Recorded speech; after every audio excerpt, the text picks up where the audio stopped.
2021 Noble CrossFit semifinals are presented by Romwad. This is the Granite Games from the TCO Stadium at the Viking Lake Sports Complex in Eagan, Minnesota. I'm Chase Ingham. Alongside with me is Tommy Marquez and Derek Forrest as we just finished team event number 4. After 4 events, your standings presented by Thorn. Omnia extends their lead, but who's following has changed drastically after 1 event. Yeah, we saw I Love It make a jump from 8th up to 6th. A lot of shifting between 8th Day Gym, who was in the top 5, now in 2nd, and then Ocean State's Finest and Move Fast with Heavy Crew kind of moving around with Timberwolf. More importantly, in 9th, the Grit House Black. They're in this first heat, so right now they've bumped up into the top 10. Could be huge to get them in that top heat. In that last heat, we saw Omnia jump out to an early lead, but by the time we got to the meat of this workout, we start to see I Love It make up some ground on the team from the former South Regional 3-time games team, and all it really took was 1 mistake from Omnia to keep them from another 100 points. And despite the fact they got to settle for a 2nd place, so it's their 3rd straight finish of 2nd place or better. Sorry, 3rd straight finish, so they're cruising right now. And we tested the teams in event number 4 with the Worm. It's a different test as a team in teamwork in event number 5. And your first team lane assignments for team event number 5 presented by CBD-MD. Tommy, as you said, Grit House Black moved up the leaderboard from individual or team event number 4. Let's see if they can make a move here in event number 5.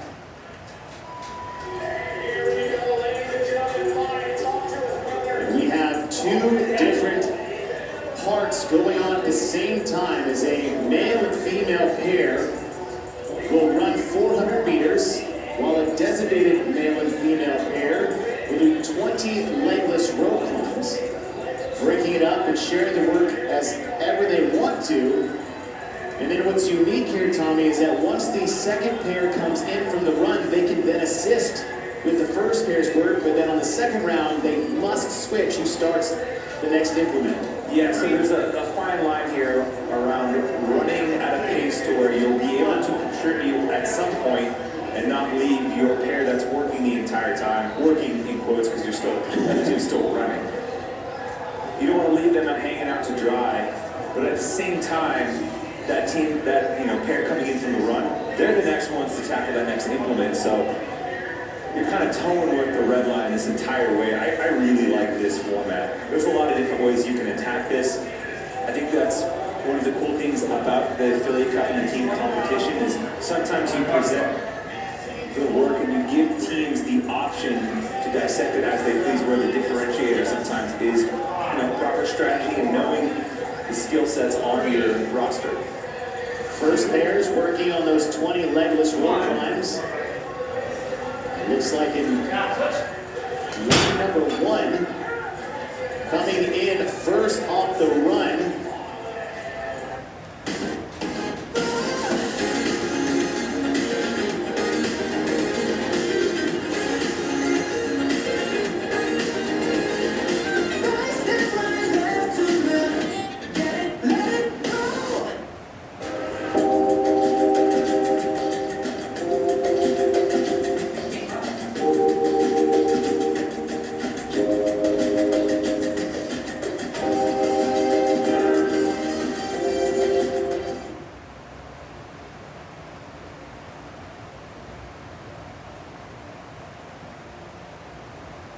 Is CrossFit West Chase.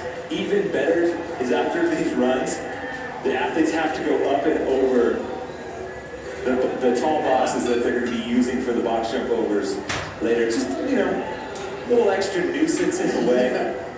Why not? You're going to have to do it 100 times at the end of the event. Anyway. As the runners are coming in, we'd like to thank our friends over at Thorn. Visit thorn.com and check out the official supplement partner of CrossFit, trusted by U.S. national teams and more than 100 professional sports. There's a lot of different ways you can test the teams. You can use the worm, you can do relays, you can do total weight lifted, maybe total reps within a certain time frame. But what I've always enjoyed to watch, and it's just so simple on paper, is just here's the work, get it done as fast as you can as a group. Hand in the air, lane number 5. That's CrossFit City of Lakes. That hand in the air designated 5 reps are left to go. And the next movement we have on tap, it will be 120 strict handstand push-ups.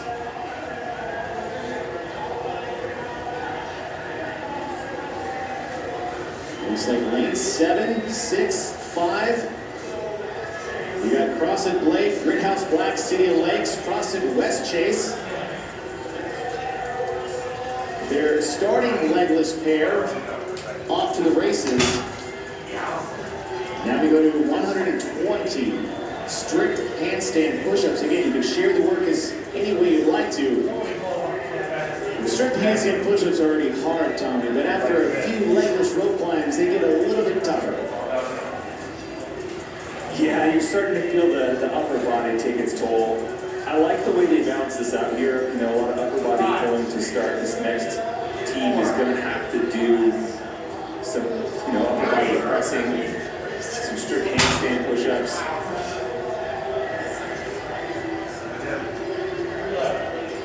Now we know it's hot. Approaching near 100 degrees, Tommy. Usually we see a box for the handstand person, but what the crew did here is they came in and cut out a white 36 by 24 inch rectangle so that they don't have to have their hands on the black mats. I think that's a really, I would say, very courteous move from the team here at Granite Games. Very creative, another way they can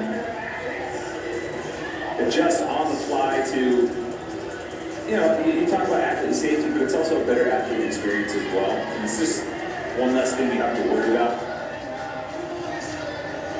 We can still do CrossFit without doing the old adage of that's so CrossFit. If this is maybe the 2010, 2011 days, they'd be on that black mat for sure.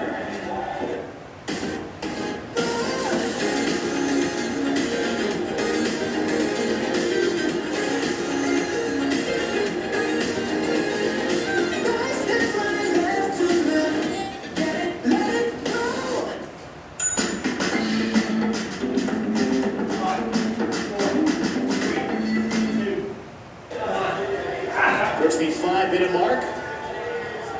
See teams still on their second run. And mixed pairs working together. Once they come in, they are allowed to help with these 120 strict handstand push-ups.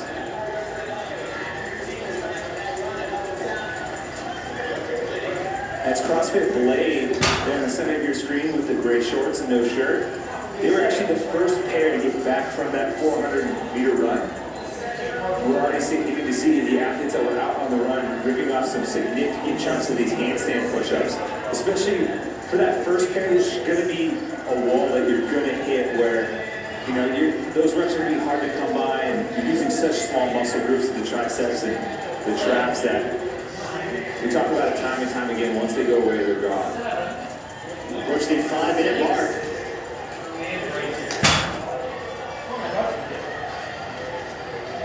And teams rotating in and out as they please. There is no designated rep scheme that they do or don't have to do.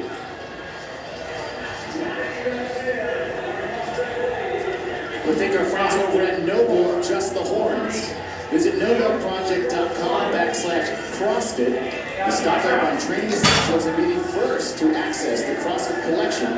Sign up for the Chipper Nobles loyalty program, where CrossFit athletes receive bonus points on their first order. Another lead change. And that's CrossFit West Chase in lane number 1 in the blue and white, advancing to the overhead squat. So we started with 20 legless, went to 120 strict handstand push-ups, and we'll just throw 100 overhead squats at 165 and 115 out. And this is where it really starts to get spicy, because you just came off the wall doing a ton of strict pressing, taxing some of the same muscle groups that you're going to have to utilize to stabilize that bar overhead. The big question is how much you're going to let that second pair that came in from the run to help out handstand push-ups, how much are you going to put them at risk of hitting failure and wiping themselves out before they have to do the bulk of these overhead squats? CrossFit West Chase is being joined by 3 other gyms, 3 Kings Keystone, CrossFit Blade, and Brickhouse Black. Now to keep in mind, this was the first pair that started with the legless row climbs to begin this event. 5, 4, 3, 2, 1. CrossFit City Legs, these are one of the early leaders off of the legless row climbs, and they're one of the later ones struggling through these strict handstand push-ups.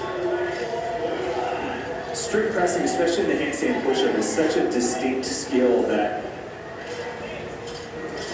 really I think it's the most prohibitive movement, in this event.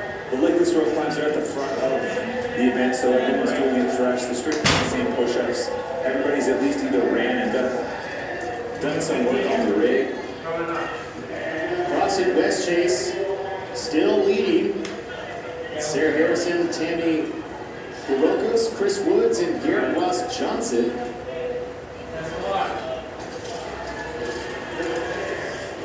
Okay, one athlete must be working at a time. Rotate in and out. See a failed lift on West Chase, hopping for a snatch and immediately going to that clean and jerk. That's a smart move, because a lot of times you'll see athletes get frustrated and either wait to go again and try the same thing, but that was a very savvy move. Just being able to switch up techniques and have backup options in the midst of the workout, always a good decision. Is 100 total reps of these overhead squats, 165.